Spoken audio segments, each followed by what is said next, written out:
सर्वात जास्त जागा भाजप महायुतीला मिळण्याची शक्यता। उद्धव आणि राज एकत्र आले तरी आमचा फायदाच। पालिका सर्वे संदर्भात मंत्री रामदास आठवले यांची प्रतिक्रिया। 1 ऑक्टोबर 2024 पासून नवीन मतदार नोंदणी बंद। नवीन मतदार नोंदणी का बंद केली? अविनाश अभ्यंकर यांचा निवडणूक आयोगाला सवाल।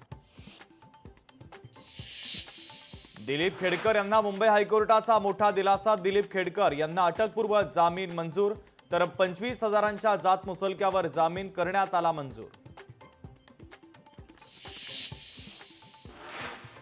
बीडमध्ये उद्या भुजबळांच्या उपस्थितीमध्ये महाएल्गार सभा। महाएल्गार सभेला मराठा समन्वयकांचा विरोध। नागपूरमध्ये जनशक्ती विदर्भ कामगार संघटनेचं आंदोलन। महिन्यापासून वेतन थकीत असल्याने आक्रमक। पगाराची भीक मागण्यासाठी भीक मांगो आंदोलन।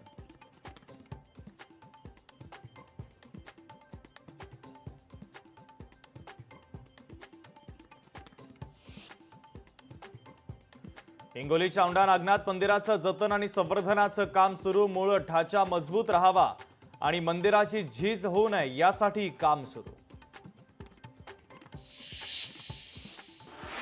केदारनाथ धामचं कपाट बंद होण्यास 1 आठवडा शिल्लक। 17 लाख भाविकांनी घेतलं केदारनाथचं दर्शन। दररोज हजारो भाविक केदारनाथच्या दर्शनाला।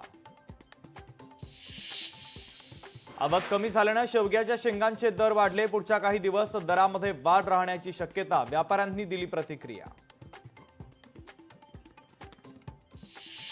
पुण्यातील कोरेगाव भीमा परिसरातून वाहन चोरी। कोरेगाव भीमाचे सरपंच यांच्या कारची चोरी। चोरीची संपूर्ण घटना सीसीटीव्ही कॅमेऱ्यामध्ये कैद। तर चोरी प्रकरणी संशयितांचा पोलिसांनी केला शोध सुरू।